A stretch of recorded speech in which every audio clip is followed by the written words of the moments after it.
This is Difficult Terms, Take One. I'd like to talk today about a word, not really a term, but a word that is, I think, confusing for a lot of people. Although they may think that they understand this word, I find that most of the time it's misunderstood or underappreciated, and that word is health. We have healthcare systems around the world that are supposed to be caring for people and returning them to health. But I find that even in our churches, the understanding of what health is a little bit shallow.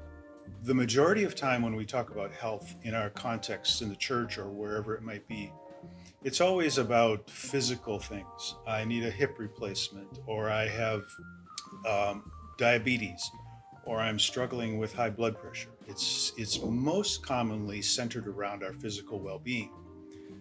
And if we understand the human existence as taught in the Bible, we are not just physical beings, we are spiritual beings.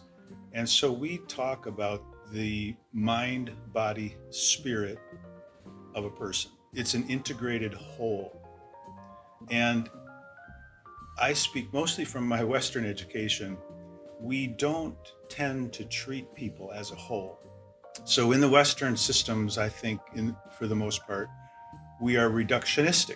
We like to reduce the patient's complaint to the simplest and most understandable element so that we can then apply the proper treatment. Now, there are many very, very holistic physicians, and I'm not saying that there are none that exist, but in the majority of the cases, we treat patients in a disintegrated way. And so our system, some in the US would say, is not a healthcare system, but it's really a disease management system. And so we are primarily in the West dealing with the the outcomes of our lifestyle choices, I would say. So this shallow understanding of health, I think, has created this vacuum where people are hungry to be treated as a whole person, but they repeatedly encounter a disease management system that disintegrates them and simply wants to treat them in a reductionist way. And so I like to use the illustration, a biblical illustration from Luke 8. And as a trained OBGYN physician, this is my favorite story in the Bible. And it has to do with a woman with 12 years of bleeding. Now, in my context, in my practice, it would have been a pretty straightforward diagnosis. She has dysfunctional uterine bleeding, use some hormones, and make things right. But of course, in the context of Jesus' time, that was not possible. And the book of Mark adds this little detail that she had spent all of her money and was broke because she went to so many physicians who weren't able to help her. So this is a woman who is as much of an outcast as a leper. She's untouchable. What she touches, nobody else can touch until they go through a purification process. She is alienated from her friends, from her family, most likely, and she is undoubtedly physically very weak. If you can imagine having a problem with bleeding for 12 years, you're going to be anemic and you will not have very much energy, and your health will be at an all time low for sure. So she's heard about this famous rabbi. She knows that by jostling through the crowd, she could be identified, called out, and stoned to death because she's doing something that is against the law, basically, in her context.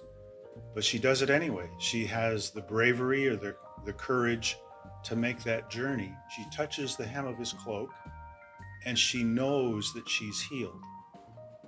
And she no doubt wants to just get out of Dodge and get away and get on with her life. But Jesus doesn't let that happen. And he says, "Now I know that somebody has touched me. Who was it?" And his disciples are like, "There's so many people here. How could it be possible to identify who that person is?" But Jesus persisted. And the woman, trembling, returned to explain what she had done and why. And it's a beautiful picture of restoration. He calls her daughter. So this outcast has the famous rabbi who's healing people simply call her daughter, and in essence restores her social standing. He says, your faith has made you well. So her faith in him physically healed her problem. And then he said, now go in peace. And that word is irene in Greek, or it's the equivalent of shalom in the Old Testament. So this is a picture of what health is. And so I think there's a great need for the church to more deeply understand what health is from that biblical perspective, and then apply that wherever she exists. So if we look at the history of the hospital systems in the United States, I don't have this as a statistic or a research project, but the majority of hospitals were probably started by the church. So there were Lutheran church hospitals, there were Presbyterian hospitals, Methodist hospitals, Catholic hospitals, etc. Those are all now, for the most part, in the hands of secular organizations who have no interest in the spiritual well-being of a human. I'm not saying that I think the church should build hospitals again, but I think that the church can play a significant role in treating the whole person. So I do think that churches can be places where whole person care can happen. Whole person care being the integrated care of the mind, body, spirit. And it usually has to be done by a team, because that kind of healthcare cannot be done just by a single individual. We have many, many organizations who have a very strong focus on the unreached. We all know that there's a significant percentage of the world who has no witness to Christ at this time. Some would say 42% of the world's population. What we notice is that there are very few organizations that understand the value of whole person care in reaching those unreached people groups. And it can be done, and I have heard where it is being done effectively to actually lead to movements to Jesus, not just a few churches planted. But there are places where you can use whole person care where other missionary activities may not be permitted. And so I think we've got a huge opportunity at this point where the church can embrace a more deep understanding of health and really develop a theology of health is what we hope to facilitate.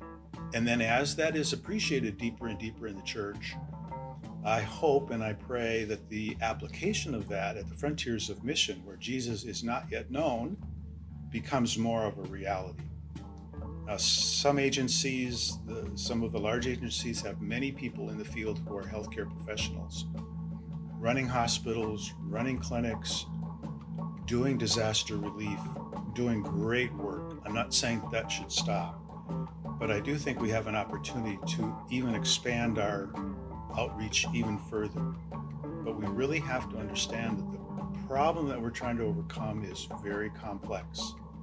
And we cannot continue to use what I would call technical solutions to overcoming these very complex, let's call them global health challenges, when you understand it correctly.